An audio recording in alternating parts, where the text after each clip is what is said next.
Alors, en cette période de passe sanitaire, on est souvent interrogé sur les symptômes.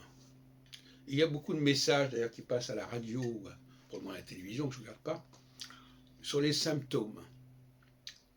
Et on dit aux gens, si vous avez les symptômes de la Covid-19,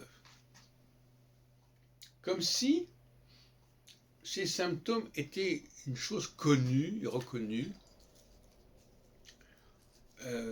qu'on n'a pas besoin de préciser, comme si c'était une évidence.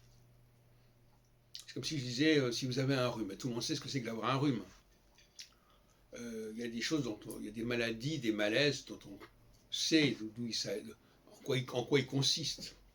Mais dans le cas de la Covid-19, la notion de symptôme qu'on met en avant comme ça, comme si c'était quelque chose d'objectif qu'on pouvait apprécier exactement, pareil, une plaisanterie.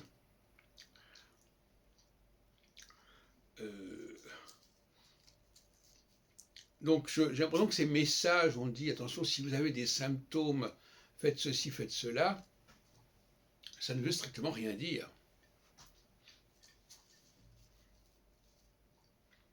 Et je reviens sur un point qui me paraît important, à savoir que maintenant les gens n'ont plus confiance en leur propre jugement, en leur propre bon sens, et que, au fond, ils font les choses parce que c'est permis ou interdit, ou parce que c'est demandé ou pas demandé, et pas parce qu'ils comprennent de quoi il s'agit. On ne demande pas aux gens de comprendre, on leur demande d'exécuter et de se conformer aux directives. Et, à mon avis, ça esquinte les gens, ce genre de situation. Car on n'est plus dans la morale, on est dans la loi, si on peut dire, enfin dans la transgression.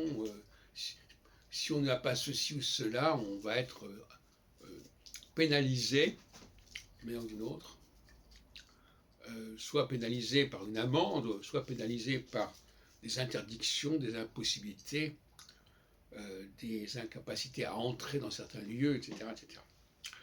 Donc, on ne vous demande pas d'agir parce que vous comprenez à quoi ça sert, on vous demande d'agir parce qu'autrement vous allez être pénalisé. C'est pas du tout pareil.